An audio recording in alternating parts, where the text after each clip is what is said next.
لیکن ہماری قوم بالکل بدھو ہے. اب اتنی بڑی اس نے جسارت کی ہے جس کے اندر ایک رتی کے برابر ایمان ہوگا نا اس کی بھی غیرت جاگنی چاہیے. ایک رتی برابر بھی جس کے اندر ایمان ہے اور جس کے ایمان کا جنازہ نکل گیا نا وہ تو دجال کو بھی دیکھ کر کلمہ پڑھ لے گا. عمران کی تو اوقات ہی کوئی نہیں, دجال کو بھی دیکھ کر کہے گا, جس کے بارے میں سرکار نے صدیوں پہلے پوری حدیثوں کے اندر ایک ایک نشانی بتائی ہے جس کی. وہ اس کا سپاہی بن کر بھی بڑا خوش ہوگا کہ میں جہاں دجال کا جناب سپاہی بن گیا, میرا آقا دجال ہے.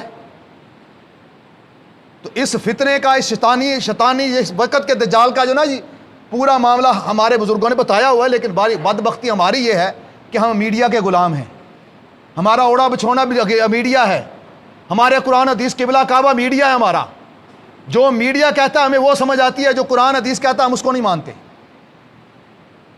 اس بغیرت نے ابھی سلیمان رشدی جس کے بارے میں پوری دنیا کی امت مسلمہ متفق ہے, بہت سارے ملکوں نے اس کو مارنے کے اوپر انعام رکھا ہوا ہے. اور یہ بات آج نہیں 36 سال یا 35 سال پہلے اس نے یہ بے ادبی اور گستاخی کی ہے. بہت اس نے خطرناک کتاب سرکار کی ذات پہ لکھی, اس نے اللہ کی توہین کی, دین اسلام کے خلاف بہت ساری بکواسات اس نے کی, جس کے بارے میں کسی کا کوئی اختلاف نہیں تھا کہ اس کو یہ واجب القتل ہے. اب جب اس کو امت مسلمہ کے ایک ہیرو نے 35 سال کے بعد جہنم واصل کیا ہے تو اور تو کوئی نہیں بولا, غیر مسلمہ میں کوئی نہیں بولا, ساری امت مسلمہ خوش ہوئی. لیکن اس یہودی ایجنٹ بغیرت کو بات ہضم نہیں ہوئی. اس نے میڈیا پہ آ کر کہا ہے کہ جناب وہ صحافی تھا, اس سے آزادی رائے کا حق تھا, اس کتاب کو جواز بنا کر اس کو قتل کرنا یہ جائز نہیں ہے, ٹھیک نہیں ہے. اب جس بندے کے اندر ایک کیڑی کے برابر بھی ایمان ہے نا, اس کی بھی غیرت جاگنی چاہیے تھی. اس کو بھی فوری اعلان کرنا چاہیے تھا اپنے ایمان کا, تو اپنے ایمان کی تجدید کرنی چاہیے تھی کہ میں کس بات کے پیچھے لگا رہا ہوں. میں آج تک کس کو اپنا ہیرو سمجھتا رہا ہوں, اپنا لیڈر سمجھتا رہا ہوں.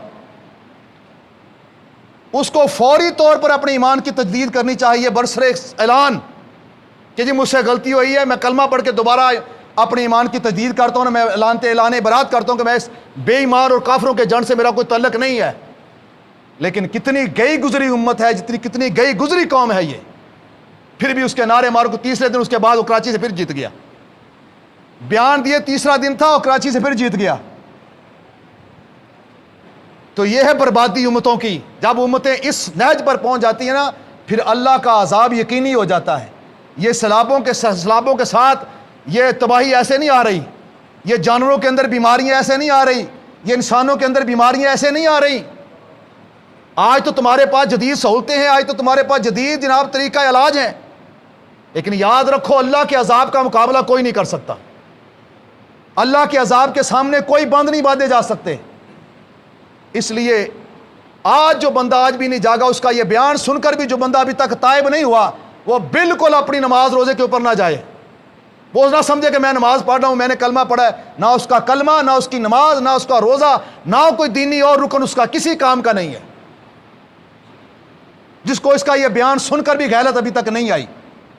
اس کے بعد یہ مولویوں کا رولا نہیں رہ گیا, یہ پارٹیوں کا رولا نہیں رہ گیا, یہ ذاتیات کا مسئلہ نہیں رہ گیا. یہ وہ مسئلہ ہے جو 35 سال پہلے ایک امت مسلمہ پر قرض تھا اور ایک جوان نے اپنی جان پر کھیل کر الحمدللہ اس قرض کو ادا کیا ہے اور پوری امت مسلمہ کا قرض اس نے اتارا ہے. لیکن ساری دنیا خاموش ہے اس کے اوپر. اس بغیرت کو بات ہضم نہیں ہوئی, اور ہضم ہو بھی کیسے سکتی ہے. میرے آقا علیہ الصلوۃ والسلام کے غلاموں نے یہ بات عیا کر دی ہے, تیرے در سے جو یار پھرتے ہیں پھر در بر در یوں ہی خار پھرتے ہیں, پھر کر گلی گلی تباہ ٹھوکری سب کی کھائے کیوں, دل کو جو عقل دے خدا تیری گلی سے جائے کیوں. اس گلی سے وہی بے ایمان جاتا ہے جس کے اندر سے ایمان کا خزانہ چھین لیا جاتا ہے. ایسے بے ایمانوں کے پیچھے وہی جاتا ہے جس کے اندر سے نبی پاک کی محبت ختم ہو جاتی ہے. وہ نام کا ہی اپنے آپ کو مسلمان سمجھتا ہے, وہ سمجھتا ہے میں مسلمان ہوں, لیکن اس کے پلے کچھ نہیں ہوتا.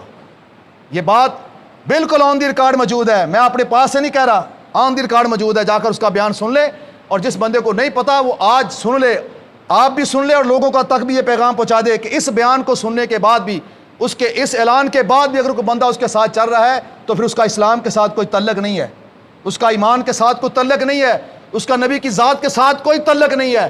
وہ قبر اور حشر میں نبی کی شفاعت کا منتظر مت رہے, پھر اسے یہ ساری چیزیں نصیب نہیں ہوں گی. اللہ پاک ہم سب کو عمل کی توفیق دے اور اپنے نبی سے وفا کرنے کی توفیق عطا فرمائے.